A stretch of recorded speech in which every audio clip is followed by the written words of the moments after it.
So ngayon ay naghahanap nga tayo ng may kikil. Pero dito last minute, no, mukhang may masamang binabalak ang MW. Nahuli natin. Ako, hindi pa pwede yan mga boss. Siyempre, mas importante sa atin ang manalo. 3 minutes na nga lang ang natitira. Kailangan makuha natin tong quantum. Kasi pag hindi natin nakuha, to talo na naman tayo.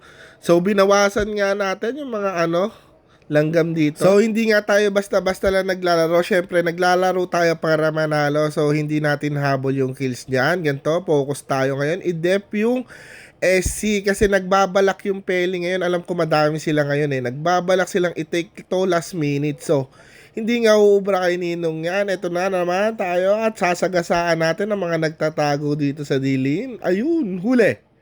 Naku, may lumitaw. What the fuck? Fuck, takbo! Yeah, kita nyo, namuti nga buong mapa. Ay, nako, let's go!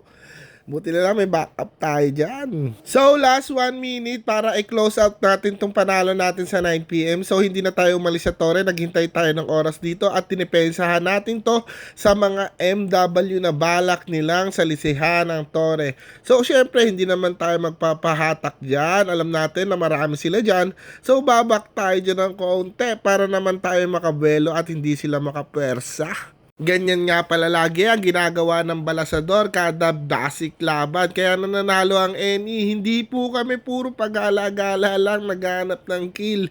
Nagdedep po kami. So last 30 seconds, ito nga ang kanilang last push. So tayo na ay dito, hindi natin pagbibigyan yan. Bibitawan natin yan ng isang malupit na bulalakaw. Triple kill, quadra kill, pentakill. Ay nako, hindi pa pala nag-pentakill. Boom! Let's go. Alam nyo na, 19 seconds.